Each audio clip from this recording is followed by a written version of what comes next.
Hello viewers, আসসালামু আলাইকুম। আজকে আমি যে বিষয়টি নিয়ে কথা বলবো সেই বিষয়টি হচ্ছে বাদামের গাছ ঢলে পড়া রোগ এবং বাদামের গাছের এই যে পাতা ছিদ্রকারী বা পাতা খেয়ে ফেলে এরকম পোকা নিয়ে আপনারা কোন কোন ওষুধগুলো ব্যবহার করলে এই রোগটি খুব সহজে দমন হবে এবং প্রতিকার পাবেন সেটা নিয়ে আজকে আমার এই ভিডিও তৈরি করা। তো আপনারা যারা আমার ভিডিওটি দেখছেন তারা অবশ্যই পেজটিকে ফলো দিবেন এবং পেজটিকে লাইক, কমেন্ট, শেয়ার করে দিবেন ইনশাল্লাহ।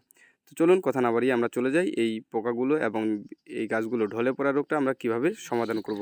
আমরা প্রথমেই কীটনাশকের দোকানে গেলে কীটনাশকের দোকানদার দেখা যাচ্ছে যে এক গাদা ওষুধ আমাদেরকে দিয়ে দেয় যে এটার সাথে এটা কম্বাইন করে ব্যবহার করলেই যাবে, কিন্তু আসলে তারা প্রকৃতপক্ষে তারা ব্যবসা করে। আমরা এখন যেই বিষয়টি জানবো সেটা হচ্ছে অ্যামাবেক্টিন বেনজয়েড, ঠিক আছে? এটা হচ্ছে ন্যাশনাল এগ্রিকেয়ারের একটা প্রোডাক্ট। এটা দিলে আপনার খুব দ্রুত কাজ হবে এই পোকাগুলোর ক্ষেত্রে এবং হচ্ছে ঢলে পড়ার ক্ষেত্রে আমরা অনেকেই বলি যে আসলে কম্বাইন ছাড়া ঢলে পড়া রোগটা যায় না। এখানে আমরা নেক্সুমিন, এটা হচ্ছে ন্যাশনাল এগ্রিকেয়ারের, আপনার যে কোনো কোম্পানির প্রোডাক্ট ব্যবহার করতে পারবেন।